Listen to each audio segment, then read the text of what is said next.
Okay, just checking the telephone lines. Who do we have on the telephone? Trustee Garrell. Trustee Garrell, welcome. Wendy McPherson. Trustee Wendy McPherson, good to hear from you. Don Cram. Trustee Cram, you're not feeling well. I hope you're going to get rid of this cold. Well, I feel better today than I did the last couple of days, so let's hopefully it's ready for Friday. Okay, let's hope. Anyone else on the phone lines? Trustee Swan. Trustee Swan, welcome to our telephone line, trustees.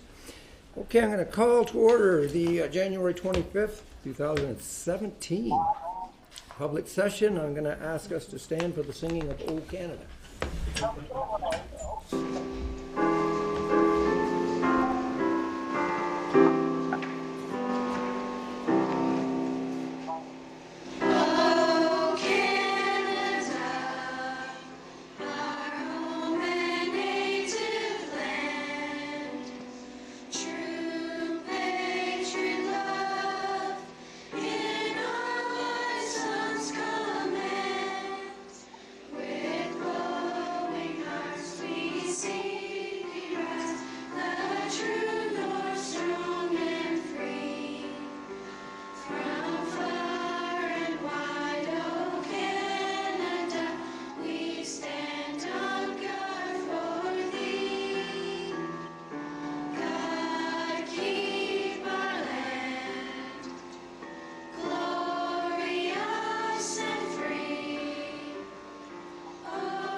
Someone on the telephone line is a little bit of background noise, so if you could mute yourselves, that would be great. Thanks. Thank you. I'll ask the director to do roll call. Thank you, Mr. Chair. Good evening, trustees. This is our roll call for our meeting of 25 January 2017. Trustee Armour. Present. First Vice Chair Karkner. Present. Trustee Cram. Trustee Garrell. Present. Trustee Wendy McPherson. Present. Trustee Bill McPherson. Present. Trustee McAllister. Present. Second Vice Chair McDonald. Present. Chair McMillan. Present. Trustee Richards. Present. Trustee Swan. Present. Student Trustee Grace Marr. Present. Thank you, Mr. Chair. Thank you. I need a motion that the Upper Canada District School Board approved consent agenda items 3.02, 3.03, January, should be 27th, sorry, 25th, 2017 as submitted. Moved by Trustee McDonald, seconded by Trustee McAllister. I ask you to cast your votes, please.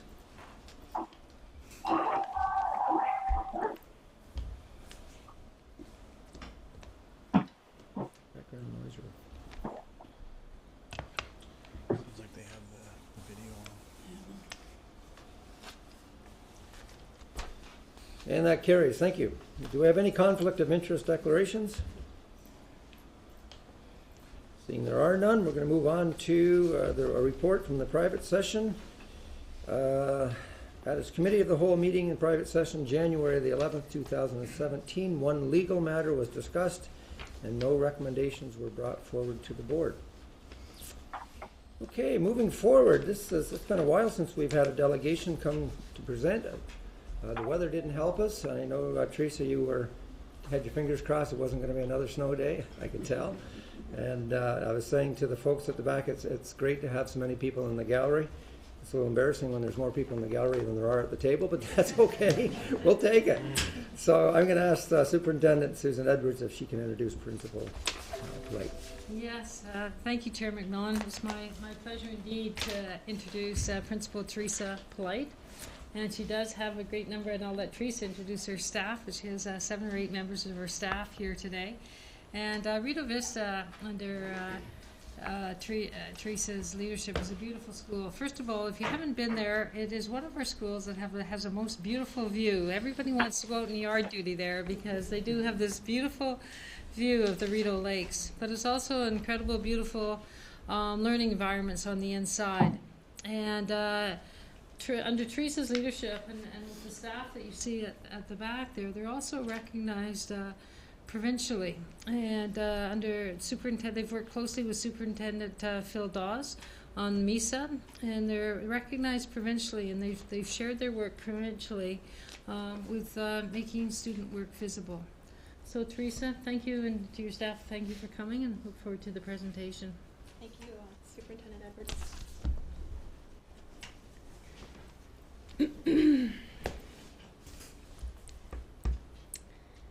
First of all, I want to say thank you for inviting me, honorable trustees, Director Sliwa, all the superintendents. It's nice to see some friendly faces up here. And I guess I can get right into sharing all the information I have about our school. First of all, I think the most important thing I want to share is that Rito Vista is really a family. It's not just a school, and I felt that immediately when I entered the school as a principal, my first principalship back in September of 2013. And I feel like we've just continued to flourish as we've progressed in our learning and collaboration and wellness in these last 3.5 years. Rito Vista has right now 141 students. So this slideshow was submitted back in December. So things are pretty much the same, but there may be a few little differences. We have a very robust group of students, and we have 40 kinders, 52 primary students, and 49 junior students. We have an excellent and very strong French program, Core French. We have 17 school team members now, 9 educators, 5 QP staff members, and the rest are itinerant staff that support our school. We have no empty space in our school, which is a good thing. We are under the districtintelligence.com. It states that we have 141 spaces, and they're full. And we have actually 8 students that are out of bounds and 15 out of district, and those 15 are South Frontenac students that's come to us. And our school council is 14 active members, all very active in lots of different activities throughout the year. And they do a great job with our healthy snack program.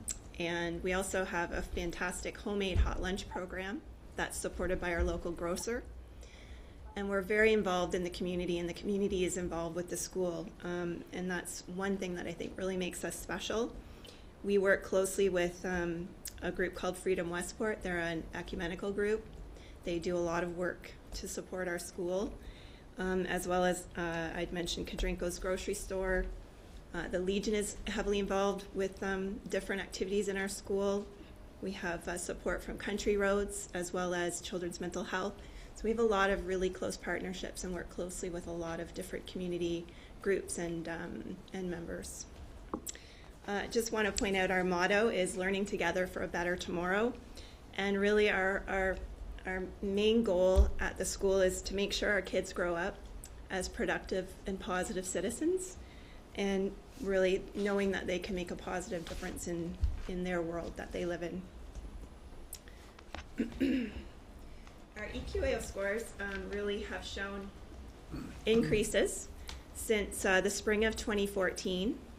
And as learners, I think in all 3 areas, the development that we've as director or as Superintendent Edwards spoke of, the development of a culture of thinking has really had a huge impact, I think, on our EQAO scores. The idea that valuing student voice and making thinking visible is a part of the culture every day at the school. As readers, we had success in making thinking visible through talk and dialogue among the students. We had our students were able to articulate and communicate their thinking when responding to text in particular and reading, and that resulted in some growth in reading scores. Although reading is now our goal again this year because our results have remained the same since 2014. We've really been a bit stagnant. So at grade 3 we're 88% and at grade 6 we're 100%. As writers last year we focused on the elements of writing, and that really was a progression from students talking about their thinking to then writing about their thinking. And that work we did last year resulted in improved scores. Grade 3 moved from 81% to 100%, and grade 6 moved from 91% to 100%. As problem solvers, we've spent a lot of time observing and listening to student talk, and that has increased our math results as well. We've really been able to see the misconceptions that the students had, and as well as their strengths and needs. And also we've focused on the use of the process skills, and especially how students represent and communicate their thinking, and that has had a really significant impact on EQAO, especially because well, kids could, before they could talk about their thinking, they could really clearly represent it, and that helped, I think, increase the scores a lot. Finally, in math, we've really developed success criteria with the students, and again, that has been another contributing factor, I think, to our increased scores. In particular, with our language goal, we really noticed that the gap in the students' ability to understand and respond to implicit questions was quite apparent in both school data and EQAO data. And also in the student survey, it was really notably, predominantly, you couldn't miss it, that understanding difficult reading passages was something the students indicated on the survey that they weren't good at. So we knew that we had to help students identify and use comprehension strategies, especially making inferences to improve their implicit understanding of difficult passages. So our theory of action was that if we make our student comprehension strategies visible and connect them to authentic learning experiences, our students would use these strategies effectively to understand these difficult reading passages. And as you can see in the pictures, our teacher moves were really to make the thinking of the students explicit, recording it, making it visible in the classroom, and these are used as anchor charts or reference points for the students to build on their skills of comprehension.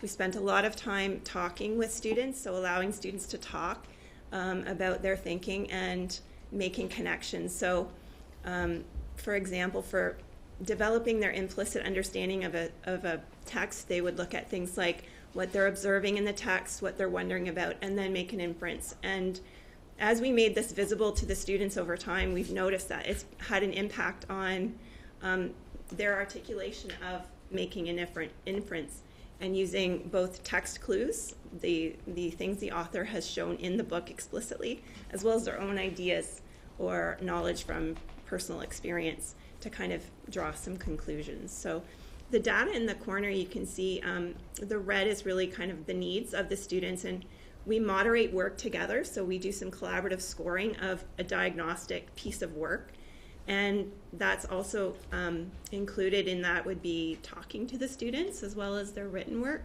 and then we decide what really is the biggest gap, and we tackle that first, and then we continuously monitor with follow-up data.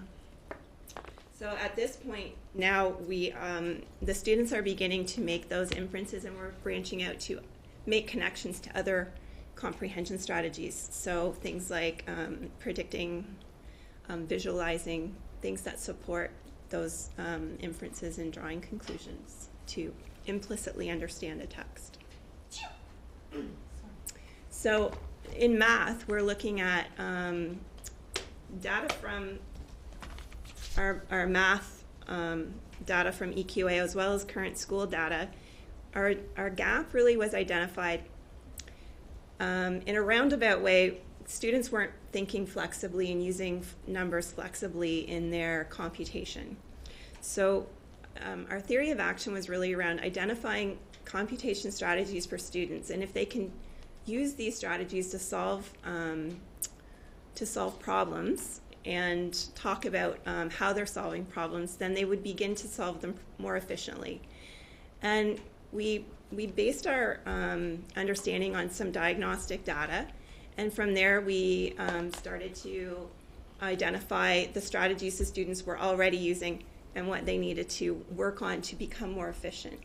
And you can see the counting on and the breaking each number into its place value are 2 of 8 strategies. And we created these anchor charts for the students to refer to in order to move themselves from one strategy to another, more efficient one. The data indicated again through collaborative scoring of math tasks and number talks that most of the students were not using efficient strategies at the beginning.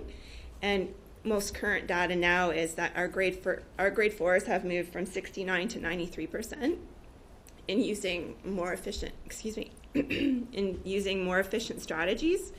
Grade 5s, 43 to 74% are now using more efficient, and grade 6s, 53 to 88% are moving more to more efficient strategies. So as a result, I think in addition, strategies in particular, we've really moved students along a continuum where they're now much more efficient in solving mental computations, and we're moving into subtraction.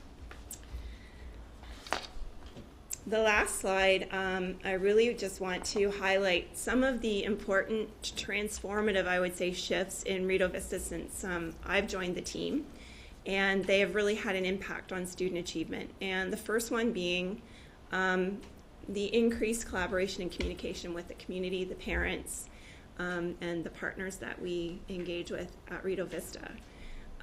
We are huge Facebookers, and that's a new shift. So the communication initially was about 100 views per week on Facebook. We're now between 1,000 and 1,500, and I really try to make sure our Facebook page is not just communicating, but it's a form of collaboration for parents. And so all my teachers also have a Facebook page for their classroom, and parents are highly engaged with those, and that Facebook page connects to our school Facebook page too. So parents can not just find out what's happening event-wise, but they can have a window into the classroom and see the learning that's happening. Our teachers post videos, they post student work and quotes and thinking, and it gets that conversation going at home, which has really been a big shift. It also gets our message out there to the community about what's happening, and we've brought many events where we've brought lots of community members into the school. Things like our outdoor creative play landscape project. We had not just parents coming to help, we had people from all over the community coming to help. We had local farmers digging our vegetable garden and people dropping off wheelbarrows. So it was very engaging to the community. We also had engaged with the village in creating collaborative art pieces for the sesquicentennial, and those are in our Learning Commons now on display. But the village was looking for a flag, and they wanted a graphic. So that was a really engaging activity that the kids did that reflected that partnership in the community.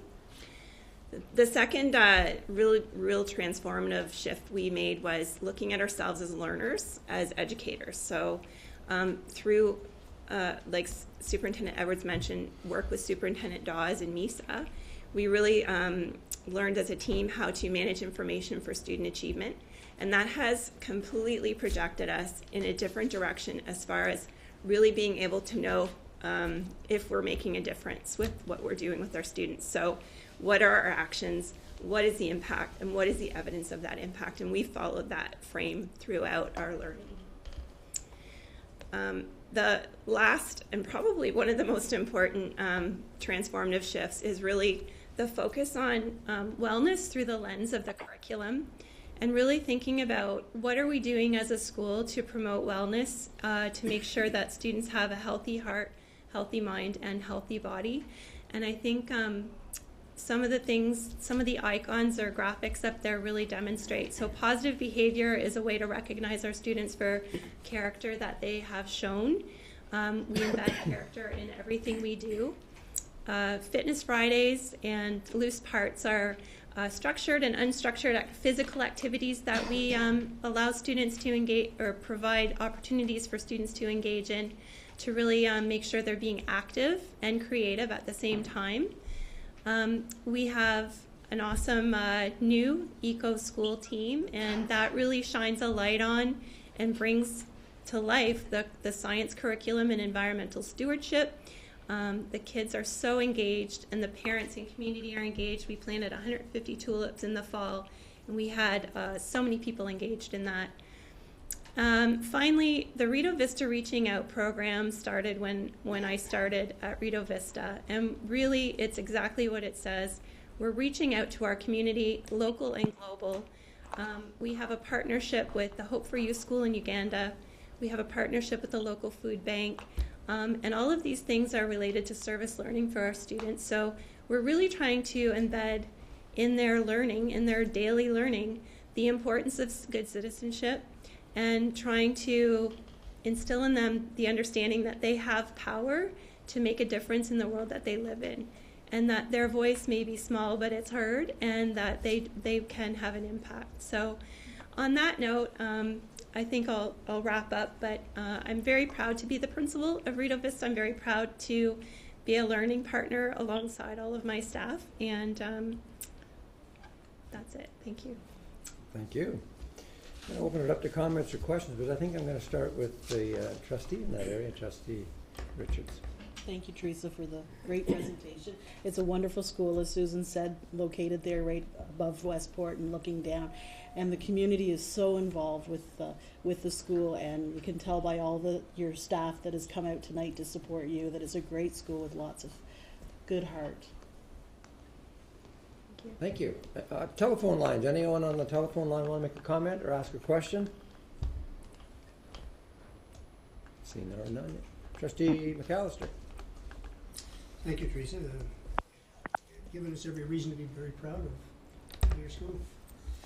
I have two questions, really. With regard to the 10 out of bounds students and the 15 out of district, to what do you attribute that? Through you, Chair. I think the out of bounds primarily are South Frontenac boundaries, but much closer to our school than to the Perth Road School. So often parents who work in Westport. So I think it's proximity to the school.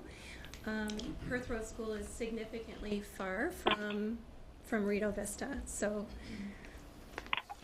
I would say that would be the primary factor. And my second question is, to what extent and how do you encourage parents to be involved in their child or the children's learning? Through you, Chair. We do invite parents into the school frequently. We have family nights.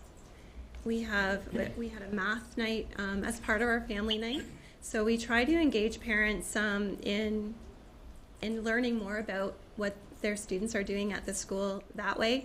We also, like I said, we try to use Facebook and social media to engage parents. We have a very active school council, so we have a lot of events happening at the school that aren't necessarily curriculum related, but we try to find a way to bring the curriculum into all the events that are happening in the school. I think the staff also has a lot of connections with the outside community, so inadvertently we're very engaged in other ways with the community, and I think that attributes to our good reputation, because we're always letting people know in every respect in the community what we're about, what we believe in, and I think that's partly why we have an increase in our population over the years. Thank you very much. Thank you. Trustee Bill McPherson. There is a coterminous board school within Westport, do you ever have any exchange back and forth on, say, sports programs or things like that? Through you, Chair. I think that we have, are you referring to like working with the other school to offer things? Yes, so our councils work together, so we do offer family movie nights and things like that together. We haven't done the sports thing. It's a great idea, actually, but I think I'm not sure that their teams play our teams. So I think in different areas of the board that does happen. I don't believe that it's happening here, and we usually field our own team, so to speak. So we don't invite others to join our teams. Oh. But yeah, I think in the wider scope of athletics, I think it would be great to invite them into our tournaments. Okay, thank you. Trustee Carter. Thank you, Chair. On your EQAO results, I noticed that at the junior level there's no report for the scores for your school, and is that, as the chart shows, numbers are too small to have them? How many grade 6s did you have? Through you, Chair, we had 9, right? Okay, thank you. You're welcome. Okay, any other comments or questions? For you, Chair, Yes, go ahead. is Trustee Swan, and thank you very much for the comprehensive presentation. I'm curious, you had a lot of successes in improving comprehension in reading and math, and are you sharing this with your family as schools on how you're getting these successes? Through you, Chair. Yes, I was asked to speak at an LLMA, so I did with another principal colleague of mine. We did share our work around data collection and managing information for student achievement that way. And I have shared in different networked learning groups within our board with many principals some of the successes we've had and how we've achieved them. Thank you, and I think that's great. Okay, thank you. Any other questions or comments? If I could ask a question. Trustee Wendy McPherson, go ahead. Thank you. Wendy McPherson from Glengarry. Thanks so much for your presentation. And I'm afraid I don't know your area very well, but I'm very curious as to what do you attribute your capacity levels? I mean, you're a regular school without French immersion, and you're doing very well with regards to your populations, in considering the area on the map that I see you in. What do you attribute to that? Well, sorry, through you, Chair. I think our work that we've been doing and our communication and collaboration with the community has really created a bit of a reputation, I guess you could say, in the sense that we offer a lot to our students and to our families, and I think it's in a small community like that, word of mouth is very important, and our scores especially are attributed to the hard work that my team has done, and we're trying to stay on top of the most current learning and education, and trying to to use the research that the ministry is providing us to do the best that we can for our students. Right. All right, thank you. Okay. Trustee Bill McPherson. And you're located pretty much on the western front, so to speak. Prince Charles School in Verona has been named for closure a couple of times by the Limestone Board. Verona is actually closer to Westport than it is to Charlotte Lake. Mm-hmm. Would you predict an influx of students if indeed that school follows through with closure? That's a bit of a loaded question, sorry. Through you, Chair.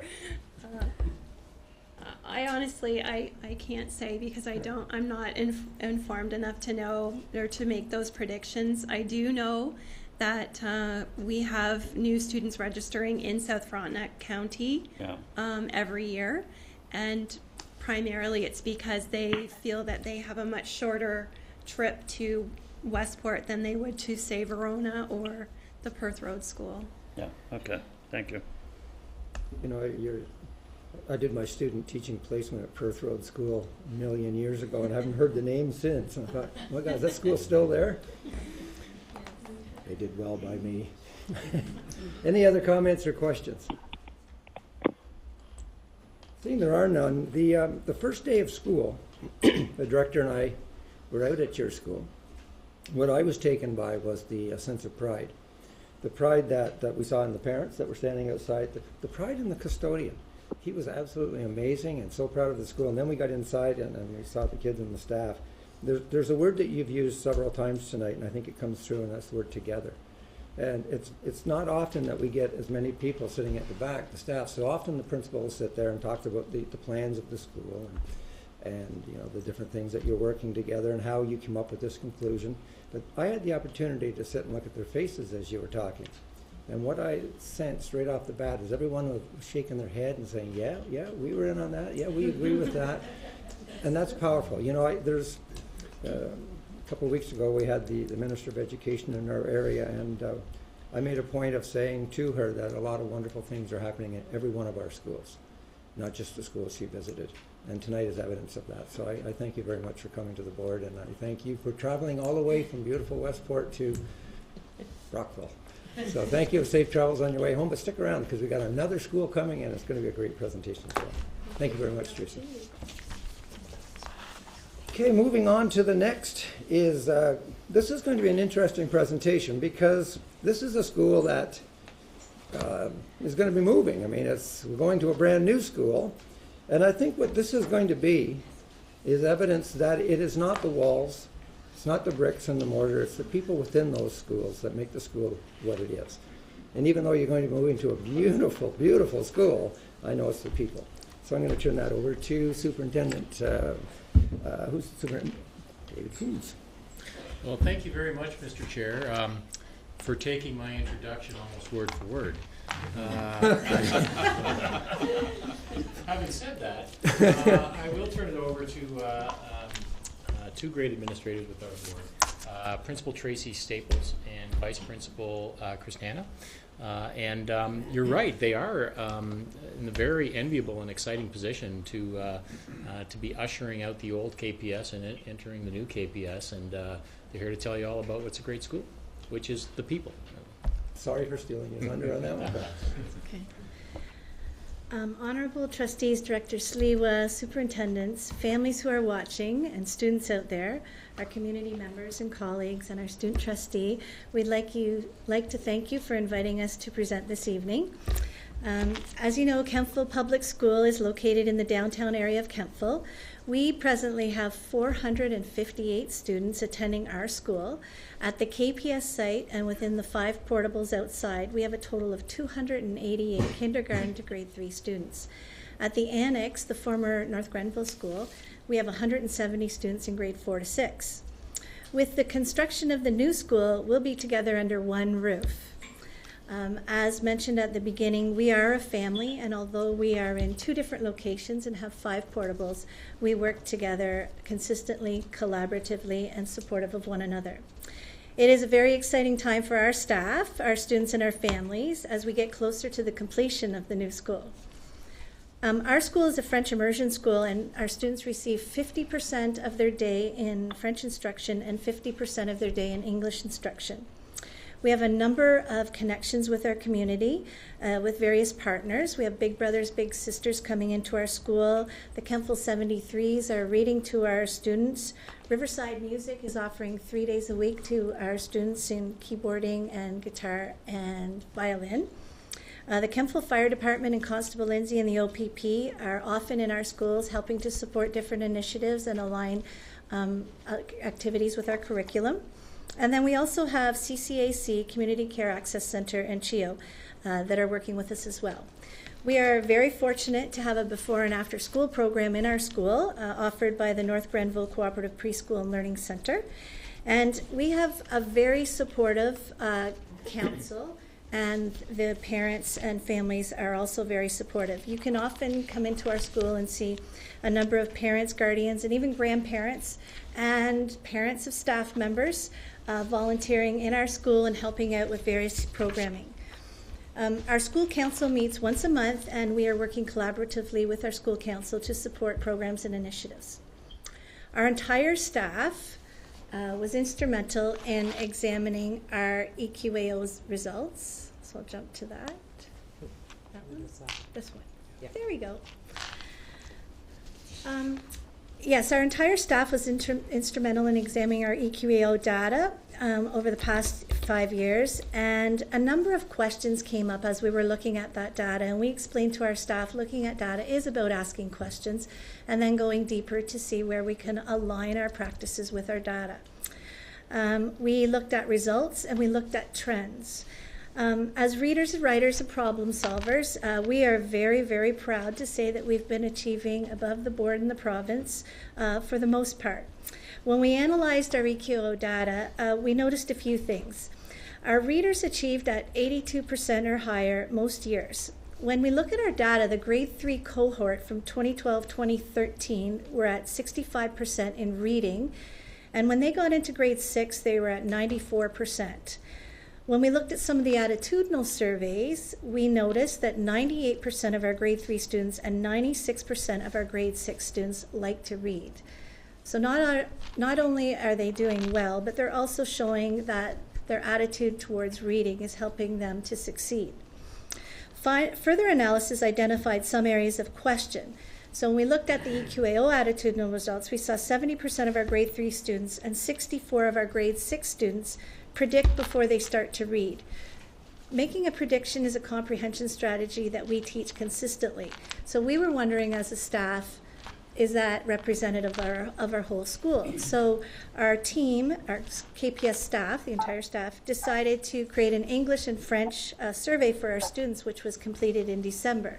And we were looking at attitudes towards reading in French and English as a French immersion school. When we looked at our trends over the past 5 years as a staff, we identified that we would focus on reading for meaning as one of our main focuses, as well as looking at making connection type questions and inferencing questions.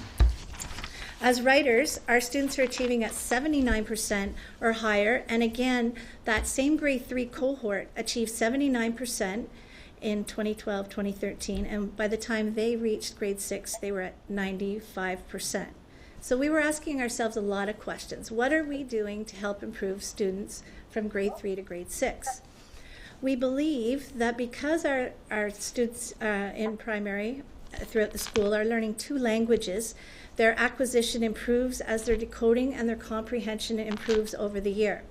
We also believe that the alignment of our teaching comprehension strategies with both the French and the English teachers helps support the development of students' reading and writing skills. We further believe that the teamwork between the French teacher and the English teacher has contributed to this, and we've tried to align their prep time so that they can work together, and as well we're very supportive in any time they ask for to engage in further conversations. As problem solvers, 68 to 74% of our grade 3 students achieved at level 3-4 over the 5 years. Our math results do continue to be above the board in province. We did see a dip last year, 60%. Our grade 6 cohorts continue to remain static at achieving at level 3-4 between 62 and 65%.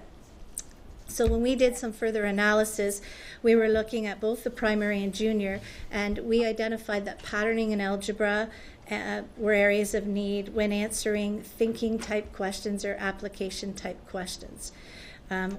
Since I've been at the school, which is 3 years, we have gone deeper into that analysis, and we've identified that our students need support in answering the complete solution to a multi-step problem. So that has been one of our areas of focus.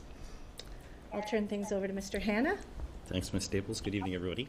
Currently, all KPS staff are successfully working together to improve student learning and engage in professional dialogue.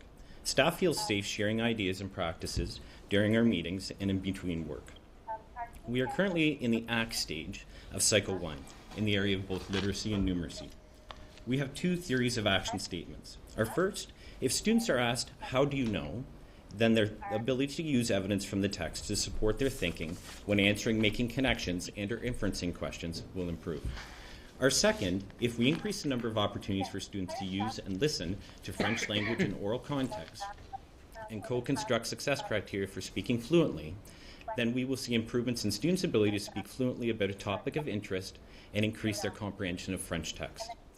Our staff, as a whole, are continuing to work on the alignment of teaching comprehension strategies in both English and French, identifying learning goals, co-creating success criteria, guided reading, and the integration and use of technology in instruction and learning. Through the assessment of student work and student voice, our team is collaboratively using a common assessment tool to identify our marker students, strengths, and areas of need. As Tracy alluded to earlier, we conducted a literacy survey, and some key highlights from our survey include 83% of our students feel they're good at reading in English, 86% of students enjoy speaking French, and 82% of our student population predict before they start to read.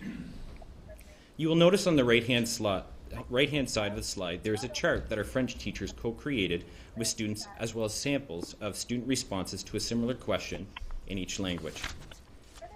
Teachers created a reflection that students are using to self-assess their use of success criteria, identify strengths, and choose a goal to work on.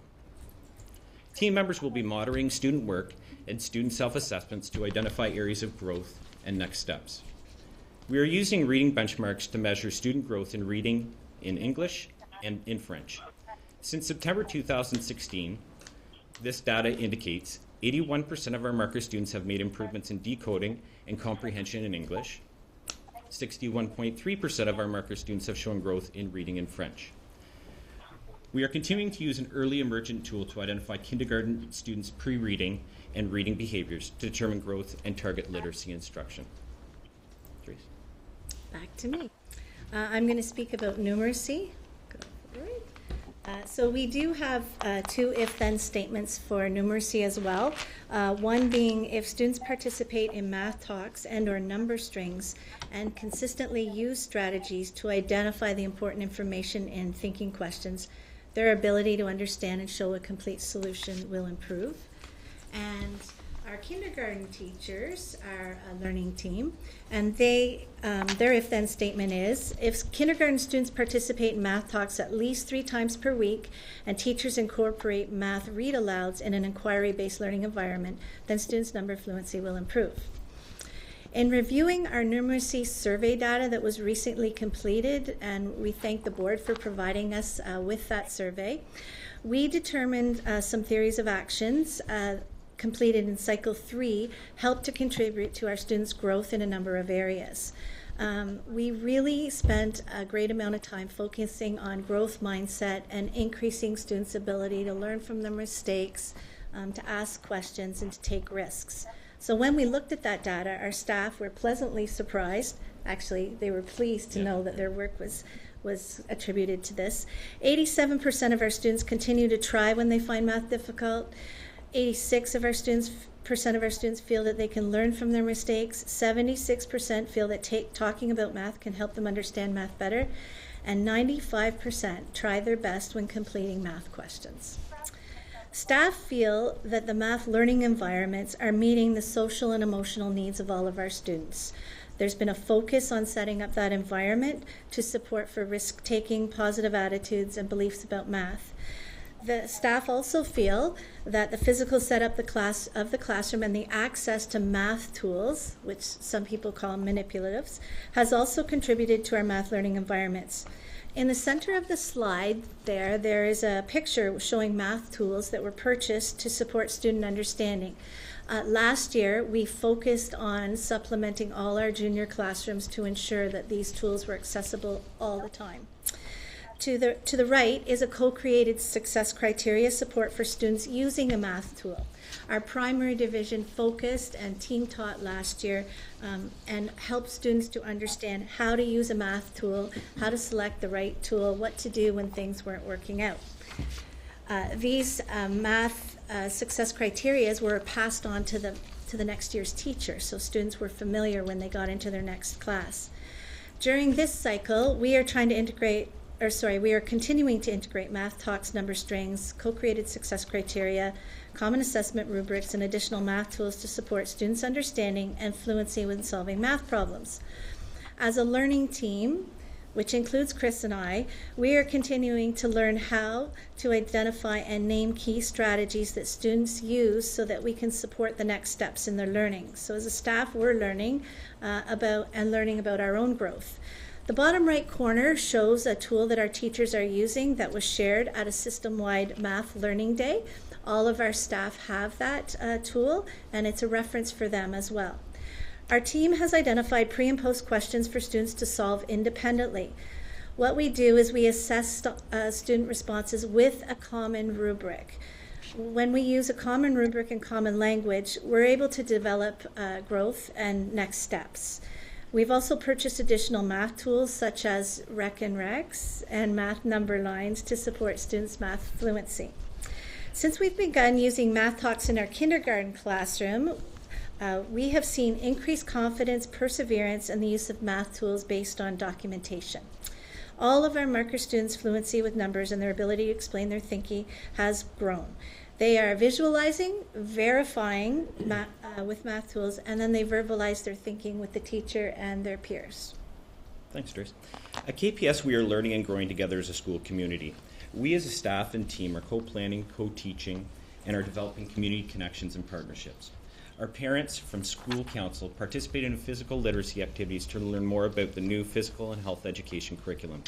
They also secured pro-grant funds to support our school improvement numeracy goal and had Dr. Marion Small come to KPS to speak to our parents and educators about how to support your child's math learning.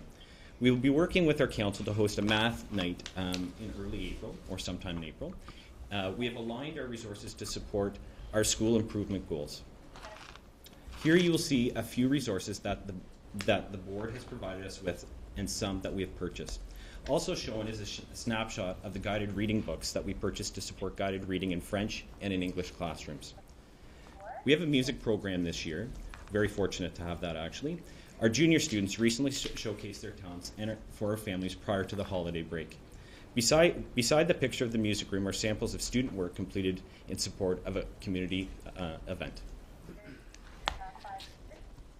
So the final piece we're going to talk about is our student wellness. And as a school, student wellness is part of every decision we make. We feel that the students at our school are succeeding because of the many opportunities they have outside the classroom. We believe healthy bodies contribute to healthy minds. Our students are using a program called the Zones of Regulation to help them identify how they're feeling and acquire strategies to help support their learning. This program is used in both English and French, and on the slideshow you will see an example of a French anchor chart as well as an English anchor chart with the colors. In our junior classroom, we have kids fit desks. Students can be seen on the individual strider or the pedal desk, or small groups are at the 6-person standing desk, and they're moving and learning at the same time. And you can see some pictures of those as well. We provide a number of opportunities based on student interest at our school.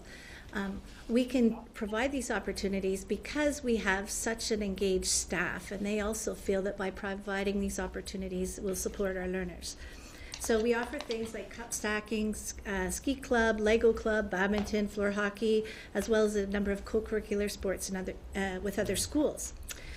We'd like to highlight our KPS Cafe. Our KPS Cafe occurs 1 week per month, and our students have the opportunity to perform in front of their peers during lunch. This year, we've implemented a VIP sitting area, and students who demonstrate character always are chosen by their teachers, and they get to sit in this special area, and it's set up with tablecloths and signage. It's a nice place to sit to watch the performances. We also offer drum fit, as noted in the bottom right-hand corner. It's just one of the examples of physical activities that's engaging for our students to participate in, and it integrates into a number of multiple areas in the curriculum, such as music and math and science.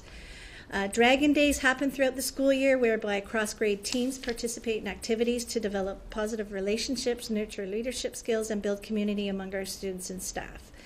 We have strong communication means with our community. We always ensure that our KPS newsletters involve students and staff's input, and we always put in a literacy and a numeracy suggestion for our parents in the community. Learning at KPS happens each and every day for students and staff. We are very proud to be administrators at KPS, and we're very proud to be part of the team at KPS. We continue to work together and to support families who attend our school. Thank you for inviting us this evening to share our story. You're welcome. Thank you. Trustee Swan, I'm going to turn this over to you first. Well, thank you. And I'd like to thank Tracy and Chris for the fabulous, comprehensive presentation. I'm very proud of KPS, as I am of all my schools, but you're doing a great job there with a school that's been bursting at the seams for years. And for my fellow trustees who don't know how they're using the annex is about a, I think, 2 to 3 minute walk from KPS, beside the curling club, through a parking lot, to the old North Grenville High School. So we're so lucky we have that, because without that, I can't even see how your school could have functioned, because you couldn't fit another portable on that lot. So I don't know who's more excited, you or me or the students, to get the new school in the coming year. But I loved your presentation. I love your school, everything you guys are doing there. I know you're working well as a team, and keep up the good work, and look forward to seeing you in the new location. Thank you. Thank you, Trustee Swan. Any other comments or questions? Trustee Garrell? Trustee Garrell, go ahead. Yeah, both presentations were really well done. I'm quite impressed with the, I guess, the achievement levels academically, and where they've come, but where they place. And it really is, I guess, a testimonial to, small rural community schools, and really how they are the hub. Okay, thank you. Thank you, Trustee Garrell. Any other comments or questions? Trustee McAllister and then Trustee Marr. Today was Bell Let's Talk Mental Health Day. I'm focusing on mental health. I'm just wondering, does that have any impact on your school? How did that play out, or did it? Directly or indirectly? Yeah. Through you, Chair. We knew that today was Mental Health Day. I feel, and probably Chris could agree with me, that every day at our school is Mental Health Day, because we have so many unique personalities in our school, and as I mentioned, wellness is a priority. So we had students come in this morning who may have not started off the day on the right foot, or there's things going on that are causing them some angst, and so we have our strategies to put into place so that we can help support our children. We did not do anything specific for Mental Health Day today. I did text because I knew that the money was going towards mental health, but nothing specific today. It is an ongoing support that we have in place for our students. Well done. Thank you. Student Trustee Marr. Through you, Chair. Thank you for your presentation. I was really excited for it since I am a KPS alumni, and it's my little elementary school that I love. But I was really intrigued by your zones of regulation. Okay. And I was wondering if you could just elaborate that a little more. Like, do the students change where they are throughout the day? Do they do this at the beginning of the day? Or how does that go about? Okay. Through you, Chair. So it is a program. It's called Zones of Regulation, and it's used differently in different classrooms. So what it is, it's 4 colors that students can identify how they're feeling. So the green and ready to learn stage is where we want all our students to be, but we know they're not always green and ready to learn. So they have different ways of identifying where they are when they come in the morning. So sometimes the teacher might have a circle where they let the teacher know how they're feeling. So if they're in the blue zone, they might be sad or tired, and then the teacher can help them by integrating some strategies to help support that. And their peers know as well some strategies to help support that. Yellow is when they're starting to approach more of a frustrated zone. And so again, there's different strategies that they can use. And when they get to the red zone, that's when we usually step in. And there's more strategies that are needed. But what we want to do is help our students to identify where they're at and choose a strategy that's going to be useful to them and individualized. So a couple of our classrooms have a chart on the front of their door, and they have the students' little pictures, and the different zones are there. So it's a seamless thing when the students come in the morning. If they're in a different zone than the green zone, they take their little picture and they put it on the chart. That's in the 2 grade 1 classrooms. And that gives the teacher an opportunity to take a quick scan and then connect with some of the students who might need some additional support. We also find that we're using the same language. So when we're meeting with students to solve problems, we may ask them, so what zone were you in when that happened? And they may say, well, I was in the yellow zone. And then we ask them, what strategies did you try to help get you back to the green zone? So it's a common language as well, and we have shared that with our bus drivers too. Mm-hmm. That's a great program. I'm really glad you guys are doing that. Just thinking if I was a teacher and it was all red on the door. Hello. Any comments or questions? Through you, Chair. Yes, go ahead, Trustee Swan. And just a final question or information sharing I'd like to ask from Tracy, because not all the trustees are on the steering committee for the new build. And I'd just like you to share the projections for the numbers already at the new school and the student spaces, and how much are we over now? Because I know that's probably changed since the last meeting I was on. That's a really good question. Through you, Chair. So yes, I am on the technical committee as well as the steering committee. Our projections are pretty much in alignment right now with what they've been over the last few years. When they initially got the approval to build the school, the projections were not as high. So we do have 458 students right now. And we're continuing to grow. Had 2 phone calls this week with students who do want to come to our school from our coterminous board. Thank you. Anything else, Trustee Swan? No, that's great. Thank you. Thank you. Are there any other comments or questions? Well, as I said before, it's there are so many wonderful things happening across the board, and sometimes I think there are times when we just focus in on certain things. But I think when we get the opportunity to stand back and have the opportunity to have the schools come and talk to us, we realize really the powerful impact that we're having on all of our children in Upper Canada. I thank you very much for coming in tonight. Safe travels home. Thank you for having us. Okay, moving on to the next item. This is been an ongoing discussion for a while. I believe we started it back in when the province changed its legislation in 2014, and we continued our dialogue in April of 2015. And what I'm going to do is turn this over to Director Sliwa tonight to talk about the public concerns resolution draft policy.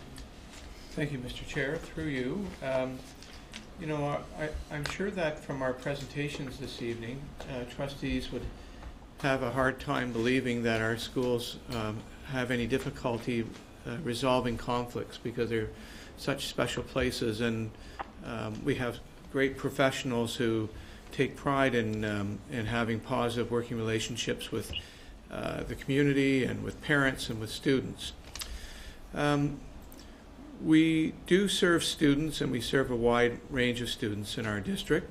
We operate schools, and we have a wide range of schools in those communities. And we do run a public sector organization. And I think in all of these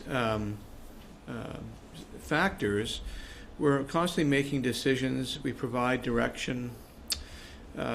We seek to provide clarity and resources when we see needs.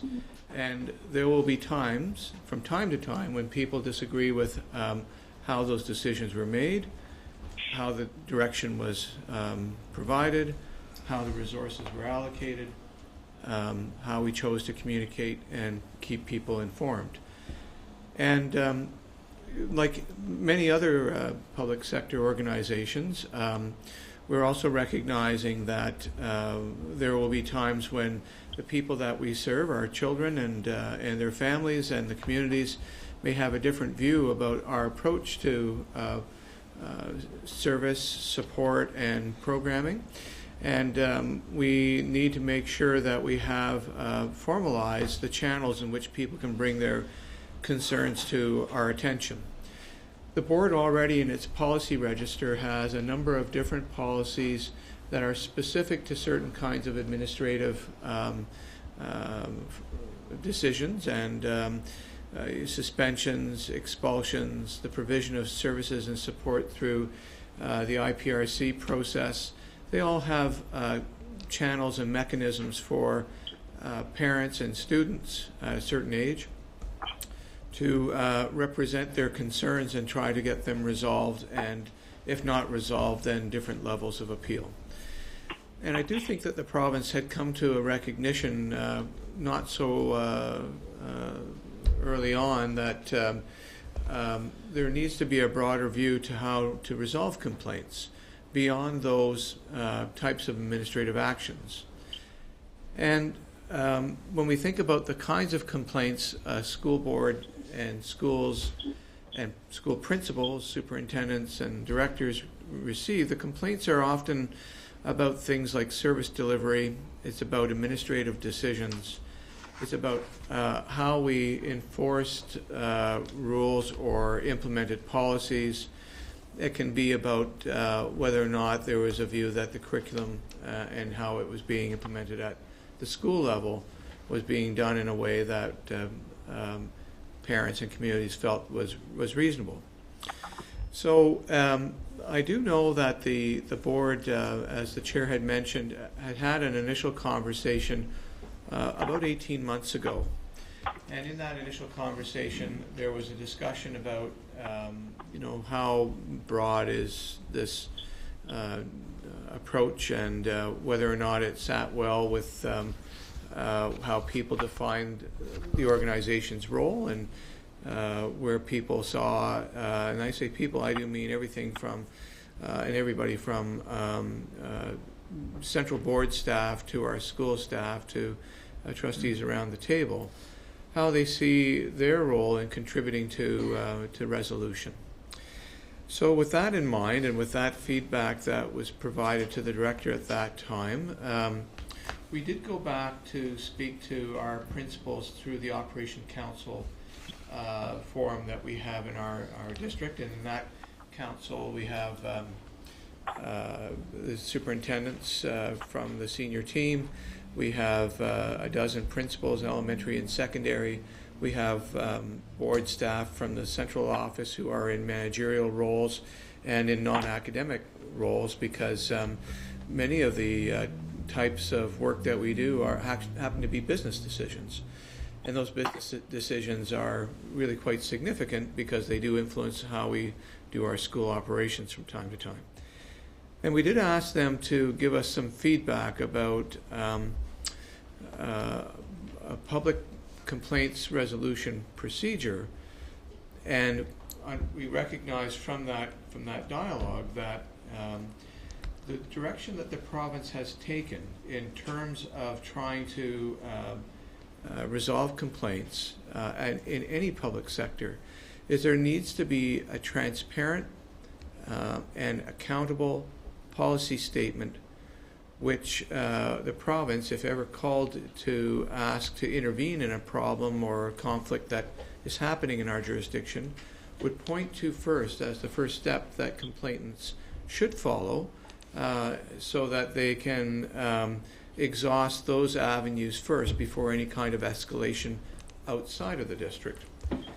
So with that in mind, Mr. Chair, the policy statement is presented to the board this evening with the desired objectives about how we see ourselves in light of our character always values, about working together, about being respectful, and about always keeping the best interest of children in mind.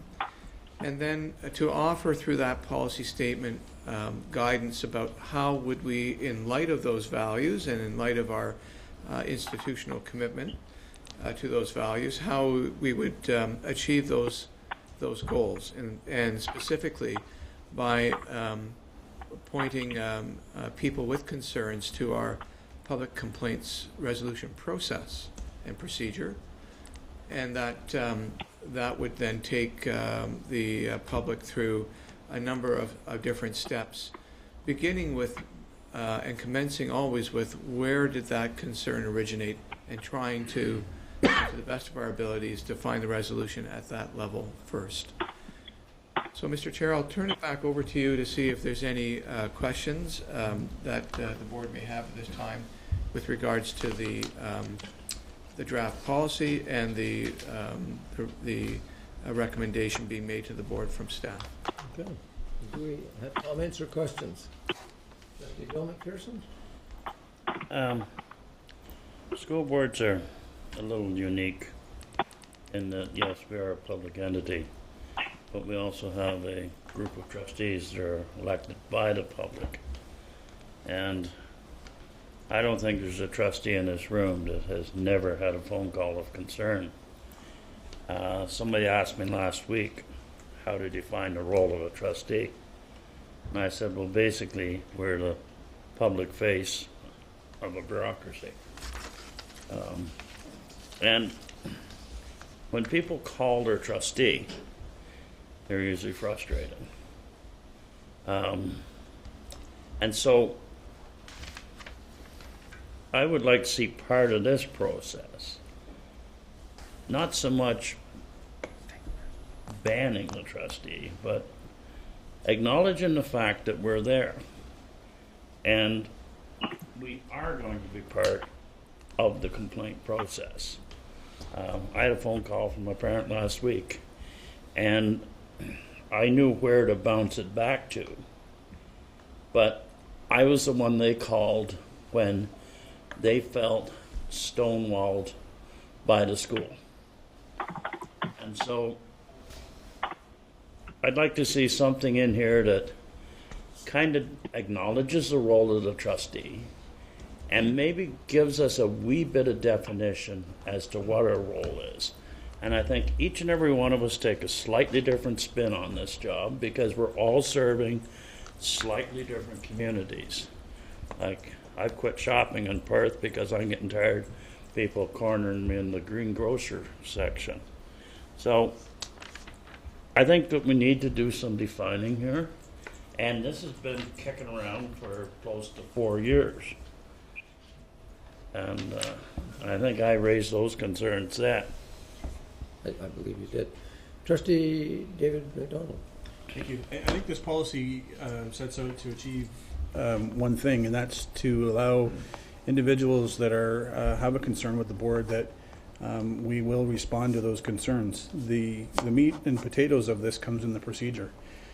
And the procedure doesn't outline what trustees do. The Education Act outlines what trustees do. And a policy, a specific policy around this particular area, public concern, shouldn't be an area where we start to define the role of a trustee. The role of the trustee is as I said, in the Education Act. You know, it's up to us. You know, it spells out the mission. It's up to us to determine how we want to go out and do our job as a trustee. This policy is different than what we saw 18 months ago. The policy 18 months ago was very prescriptive on the parents on what they had to do. And that's not what policy does either. Policy directs the board. It's the governing voice. It's our legislation out to our staff on how we're going to do something. The public, in general, have every right to pick up a phone and call Trustee McPherson, Director Siwa, Superintendent so-and-so, as they please. What we're saying is, when we do receive it, here's how we're going to respond. And I think that's the gist that we need to get across to our community, is that regardless of who you call, it will be responded to. It will be responded to in a fair, respectful, and caring manner. The details on what staff does next is certainly up to the director to determine that. and line that out to all the staff. I'm very happy with the way this policy looks, and I'm quite content to be able to approve this draft policy this evening. Through you, Chair. We'll go Trustee Karkner, then Trustee Swan. Thank you. I have one comment too, if I may. Yes, thank you. Trustee Karkner first. Through you, Chair, to the Director.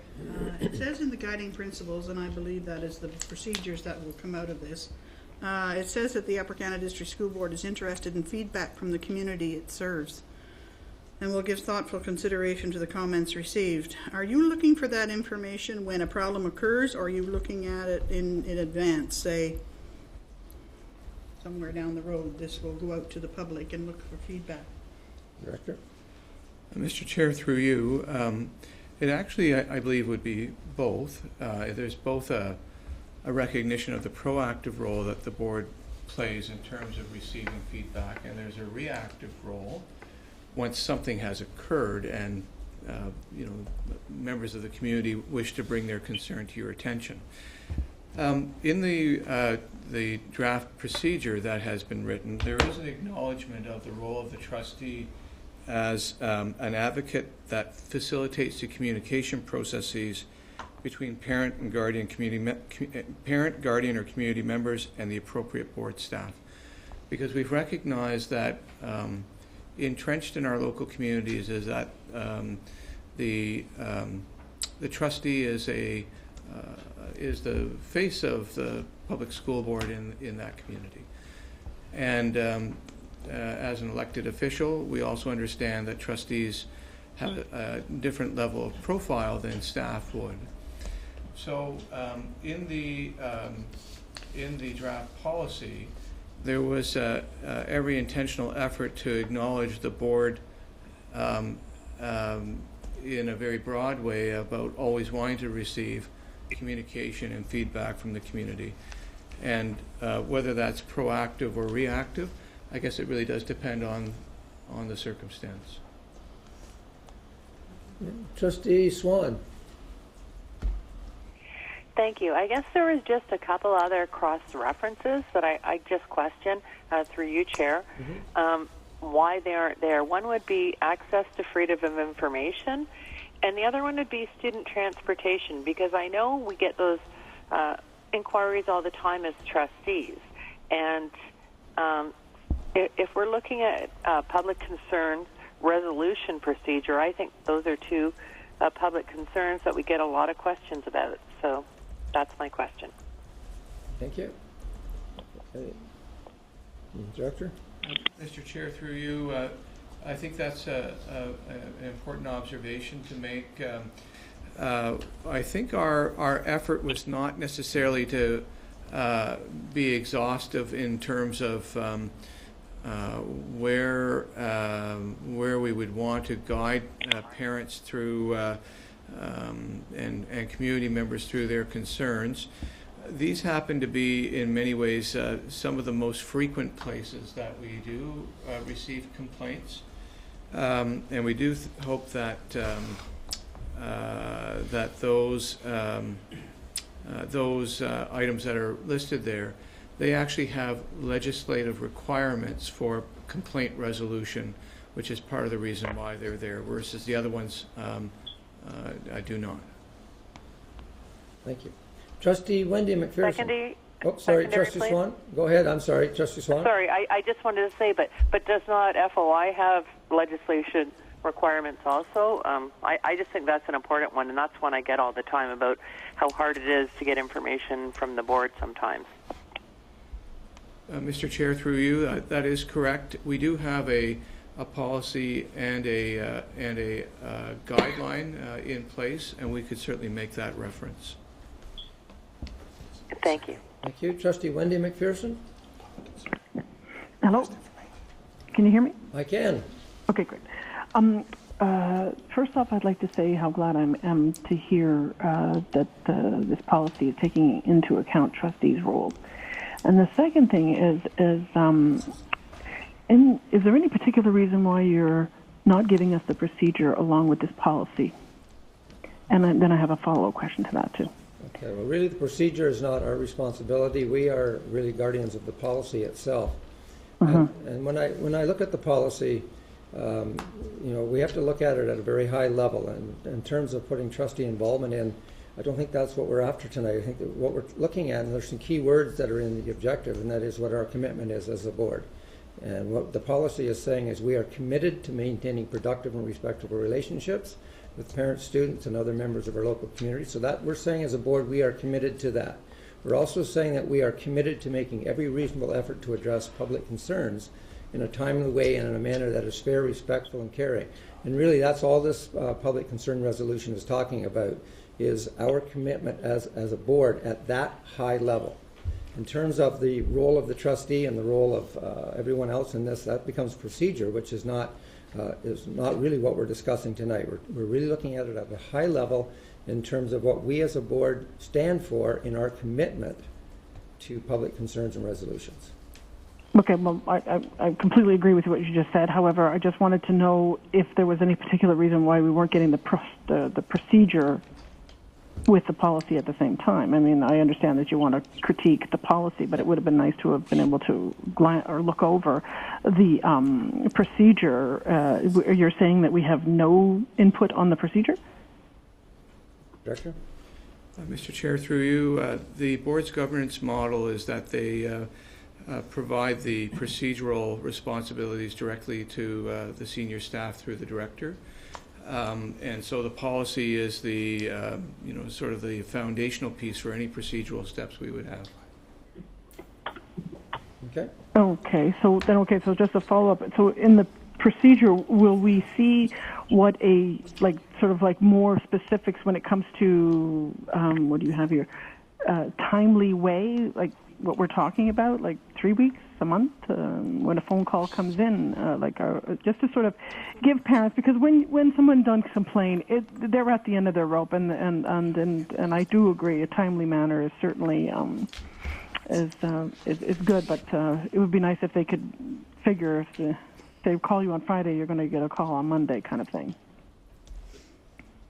Mr. Chair, through you, the procedure is not prescriptive as much as it's a map to offer parents about how to navigate our school system when they have a concern. And it does provide clarity that it's not to substitute or supplement any right of appeal that exists in the other procedures or other policies that parents have with the school district. And again, safe schools and special education are two examples of that. And I would submit to the board that is where we do receive the bulk of our concerns or complaints around decision-making, policy, programming, and administrative practice.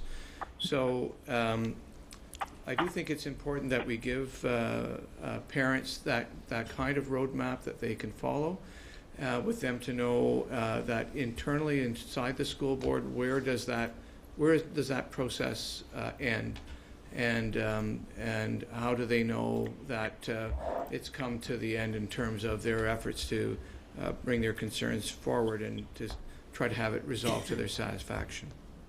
Okay, so if I could just have some clarity. In the past, that 18 months ago, it was very scriptive as to what the order of how parents should be dealing with an issue.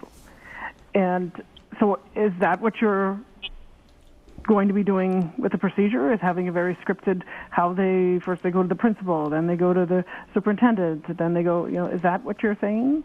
Are we going to see that, is I guess my question? Because I know that wasn't very well received on my end. Mr. Chair, through you, that's correct. All complaints procedures that serve the public well and serve organizations well are sequential in their nature, and the feedback that the board had provided the director at the time and the senior staff was that the sequence was helpful, so you knew where to start and where was the next step. So it's almost in many ways a flow chart and a text of that flow that allows parents to understand where can they commence their review and where are the different steps for that review to take place if they felt that the matter was still not addressed to their satisfaction. Thank you. I'm not quite certain that answered my question, and I'm not so sure that this is not going to go in the way that we just put off something 18 months ago to have it just the same thing come up in the procedure now. I think Trustee McPherson and to all the trustees, I don't see in this conversation at all where a trustee would not, for example, if you get a telephone call that a trustee would say, well, I'm sorry, I'm not part of the process, so I can't get involved. Every trustee would pass this on to the necessary people that within the system that can deal with that. But when we pass it on, we are committed that that will be handled respectfully. And we are committed to the fact that we have passed this on, that concern to whoever we feel, whether it's back to the school principal or to a superintendent, that it will be handled in a timely way and that it will be fair, respectful, and caring. That's what we're saying as a Board of Trustees. But I'm saying that's not the case. I don't know, but whenever I've gotten a call and tried to pass it on, I was always told that no, I can't pass it on. It has to be the parent that has to pass it on. No, I don't believe that to be the case. I think when a trustee gets a telephone call, we have a responsibility to pass it on to staff to deal with it. So I don't see the trustee ever being not a part of it. I mean, when you get a telephone call, you have to respond to that telephone call, and in many cases, it is passing it on, either giving the school a call, a heads up, or asking the parent to go back to the school, or talking to your superintendent, and then we expect after that that the process will be dealt with in the way that we're talking about tonight, in a respectful and a timely way. Okay, thank you. Okay. Trustee Through you, Chair. Trustee McDonald first. Thank you. I just wanted to go back that the policy is not for parents. The policy is for staff. The procedure is for staff as well. Parents have the right to pick up the phone and call anybody, but if they choose to call someone that appears to be in the middle of our flow, then that's where staff kind of help direct things to make sure that they have an opportunity to speak to the person who may be able to fix it right away. We are not putting something out to tell parents on what to do if you have a problem. We're telling parents through this policy that if you do have a concern, bring it forward and we will deal with it in a timely fashion. There's no time limit on it. In a fair, in a meaningful way. That's what we're saying. The procedure will then help staff determine how they're going to respond to that. We are not directing parents on what to do, how to do it, when to do it. We're just simply saying, if it happens, here's how we will respond. Trustee Swan? Well, I just wanted to ask you, I mean, it says it's a draft policy, first reading. And I'm just wondering, is this going to come up for a vote now? I'm going to bring forward a motion, yes? Okay, so I had asked if Freedom of Information and Privacy Act could be put, our policy put there as well. So can we do this now? Or do I have to do... That has nothing to do with the resolution itself in terms of the way we are dealing with complaints. That's specific, so it would have nothing to do with what this conversation is about. These are add-ons, but they're not a part of the actual resolution itself, because the resolution itself is much higher in terms of our commitment to how these things will be dealt with, not the specifics of that. Okay, thank you. Okay. Trustee Bill McPherson? Okay, just point of clarification. And I will admit maybe I jumped the gun a wee bit in my first comments. So essentially what this is the guiding principle to our staff. As trustees, we will still continue to get concerns. And historically what I've done is basically fed it back into the process. So this is placing no restrictions on the trustees as such. It is not for the public. It is for, you get a complaint about program A at school B. This is what we expect will happen to resolve it. So essentially, okay. So I'm clear on it now. Okay. If we approve this, we are saying as a Board of Trustees that when an issue is dealt with, this is how we expect it will be dealt with. This is what we're committed to. So we're just laying out our commitment to staff in terms of what we expect will happen. Not the specifics of how it will happen, but the overall, the idea that it'll be respectful, that timely, it'll be fair, caring, it'll reflect who we are as a board. So we're basically right now saying to, in this policy, this is who we are, this is what we believe in, and when we have an issue that is being dealt with, this is how we expect it will be dealt with. In terms of not going into specifics, this is the overall guiding principles, for lack of a better word. Okay. Any other comments or questions? Through you, Chair. Yes, go ahead. Trustee Garrell? Or Trustee Cram? Thank you. Just a question of semantics to the director. When we put into the policies that there's a procedure as well as in the last paragraph, is there any way we can incorporate a number, just as we've done at the bottom, we cross-reference policies with a number? Can we just incorporate a procedure number in that as well, just so there is some cross-references? It is policy 341. And the procedure is... Yes, it's policy 341, but I'm wondering if when the director or when we have the board public concerns resolution procedure, and then when we state that kind of thing, can we also just put behind it, procedure's got to have a number as well? It'll be procedure. A reference to the number. It'll be procedure 341.1. It's in progress right now. Okay.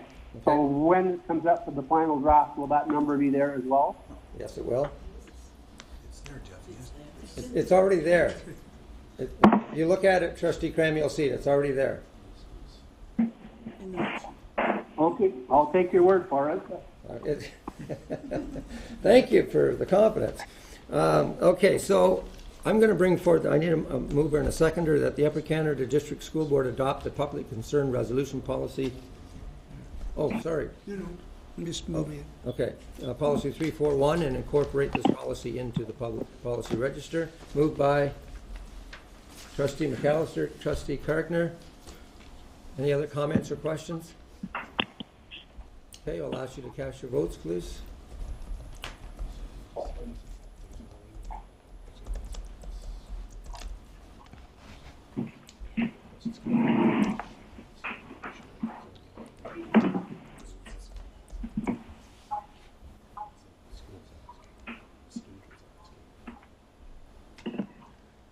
Trustee Cram? I'm in favor. It hasn't come up on my screen yet. That's fine. It carries. Thank you very much. Thank you, everyone, for the conversation on this.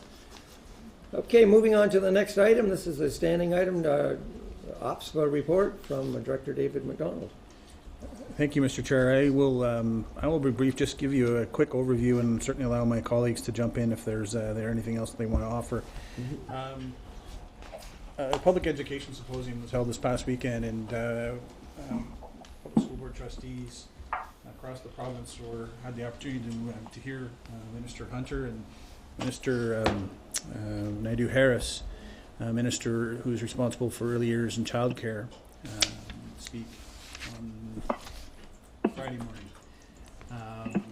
And they both addressed the audience and both spoke of their roles, spoke of the work that each ministry is doing. And it's important to note that both these ministers are fairly new to their role. I think that they spoke well. In fact, I think a number of people, this was their first time listening to Minister Naidu Harris speak, and she spoke very well on behalf of early years and childcare. The rest of the day had a number of different sessions that provided professional development for trustees. We certainly had our own Trustee Garrow front and center around the Truth and Reconciliation presentation that was adjusted on the fly as a result of one individual not being able to make it, and they presented to the group on the work that's being done, the reasons behind the work, and a little bit of background information to help put things into perspective. Later in the day, we also had some panel discussions on various subjects. There was a presenter on Friday that spoke about, I think it was social media fit camp, or I'm not sure if that was the exact title. Fitness, sorry. Fit camp is what I was asked to go to, but fitness. it was an interesting perspective. We know how important social media is out there right now, but more importantly, how important it is to the youth, and how active they are in the youth. And he provided an opportunity for us to reflect on what we do as individuals in social media, and how we interact and respond. But he provided some insight and some examples as to how individuals reacted, used, responded in some ways that had some negative recourse for them. So, at the end of the day, his result was, as a youth or as an individual, if you look at what you said 10 years ago, is it relevant today? Will it impact you? Another interesting fact, if you Google yourself, what will you find? And, if you're Googling people when you meet them or to interview them for something, there's a good chance they're Googling you as well. So, I did this exercise with my daughter last night, and she Googled herself, and she found a YouTube video of herself with her friends back in grade 6 when they did some music videos. So she was a little shocked that that many years ago that would still present itself and be one of the highlights of a Google search. So she was a little embarrassed by that. In any event, it was a good day on Friday. Saturday kicked off with a presentation or a regional meeting where all of the Eastern region was able to gather, and then we have a next regional meeting on April 20th, I believe it is. 8th, sorry, that's the Board of Directors meeting. I think it's April 8th in Kingston, Limestone District School Board. And again, all trustees are welcome to that. Before we get to the April meeting, I will commit to you that every year we will always seek input if there's any policy changes, any priority type changes that we're requiring. So we'll try and get that on the agenda for March, so they're not rushed in April to do that as a board. We should learn from our mistakes in the past that we rush ourselves. So if there is anything that we wanted to bring forward to the AGM, that would be in June. It would give us an opportunity to bring it forward, submit it in April, have some discussion at the regional meeting, and then bring it to the Board of Directors. That's my take, Mr. Chair, but certainly I know many of my colleagues were there, and I would like them an opportunity to share their thoughts. Certainly. And any trustees want to add? Trustee Carpenter? It's not a comment about PES, but we did hold a Program Education Committee meeting during PES with our group from across Ontario. And one of the things that went on at that particular meeting was the release of a document that our committee has been working on for 3 years called EQAO and Large-Scale Testing in Ontario. And this can be found on the OBSPA website now. It's not a very long document, so it would be something quick and easy to read. And I'm hoping to take it to some of the parents in my community when I have my ward meetings. So feel free to download it. I only have the one copy. They didn't print a whole bunch of them because it is on the website.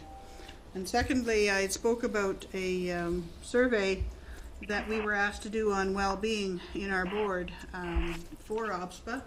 And that was completed with the help of Trustee McAllister and some other members of the team, Director Sliwa and Superintendent Edwards and Allison Inglis, one of our psychologists, and Grace Meyer, our student trustee, were all part of the discussion to complete that survey. And it was well received by OBSPA. So thank you for everyone who contributed to that. And if anyone wants a copy of this survey and the results from our board, feel free to ask me and I'll provide that to you. Thanks. Thank you. Any other? Trustee McAllister? Trustee McDonald referenced Minister Nadeau Harris, who spoke. She is the minister responsible for the early child learning. And like Trustee Carton, who sits on the program work group, I sit on the policy work group. And we were asked as individual boards to complete a survey with regard to the new child care and early years policy framework and expansion strategy of the government. And I was pleased to meet with Director Sliwa and Superintendent Allen to complete that survey.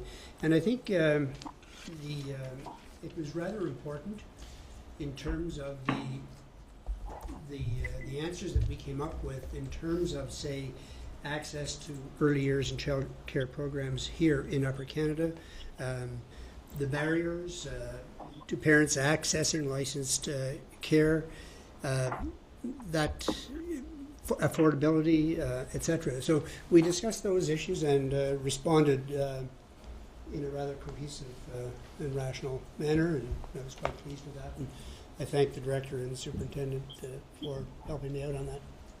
Thank you. Any other comments? I do want to say it was nice to have the student trustee there with us, and thank you for representing us with such a style. You did a great job. Thank you. Okay, if there are no more comments or questions on that, moving on to Director. Do you have any comments? One brief one, Mr. Chair, thank you. Just a quick message to all of our students in the secondary program that we wish them the very best during their final summative and final examinations, which begin this week. And to our student trustee, Grace, that it's must be tough to juggle both your student trustee responsibilities and your academic responsibilities, but you're here, and we appreciate that, obviously. But these are great moments for our students to give us their very best, to show us what they've learned from the past semester, and we know they're going to be successful, and that their families will be proud of them. So good luck to them all. Thank you. I have 4 things I want to say. The first is we're moving into the final stages of the accommodation review. I want to take this opportunity to thank our staff for the leadership that they have shown throughout this process. I also want to thank the committee members of all of the ARCs for the hard work and the hours of dedication that they're putting in that, and to our communities for the input that they are giving to us. We asked from the very beginning to give us constructive input, and we are getting that, and I can't thank our communities enough. And I can assure anyone that is listening that our staff is listening. You know, trustees are not directly involved in the accommodation review committees, but we are very interested in what's happening, and we're very interested in the input and the feedback. And we have the opportunity either to be there in person, and if we can't be there in person, each one of these accommodation review committees are live broadcast, which means that we can sit at home and watch it that night, or we can go back the next day and watch it. We also have the luxury of going back and rewinding and listening to something a second or third time if we didn't catch it the first time. So even though a trustee may or may not be in the audience, I don't want anyone to interpret that as not being interested. Trustees are very interested, and we are kept informed on everything that is happening in terms of feedback and input, and we will know more as the process comes to a conclusion. But we also have the luxury of being able to watch over and over again, if we need to, each one of these accommodation review committees. So I thank you for that. The second is, today is Robbie Burns Day. I was very tempted to wear my kilt, but I didn't think you were ready for that. But I do say to all of those who are celebrating Robbie Burns, and I know we have a huge group of people in the east, but I know we also have a large group up in Trustee Bill McPherson's area in Lanark that is also of Scottish heritage. So we have them everywhere. And the city of Brockville has them, and so congratulations to anyone that's out there celebrating. Also, this is the Chinese New Year of the rooster, and I believe this weekend, Superintendent Mills reminded me of that, and that we have many international students from China who will be celebrating that. I believe it's this weekend. And so to our international students, I'm not sure what you say. I think it's not like, do you say Happy New Year? Happy New Year to the rooster. And we wish you the very best. Have a lot of fun and be safe this weekend. And the last thing that I'm going to say is, you know, in the National Hockey League and baseball, they have a thing called the Iron Man Award. And you get that for the number of games that you've consistently played. But all Iron Man things come to an end. And I'm going to be a little selfish. I'm going to take a moment and talk about myself. In 6 years, I have not missed one board meeting here in this room. The next board meeting, I will be out of the country at my daughter's wedding, which means the Iron Man has come to an end, which means I have to start all over again. But even though I won't be here, and the odds are pretty good I won't be phoning in, because I believe that is the day of the wedding. I don't think I could justify that to my daughter.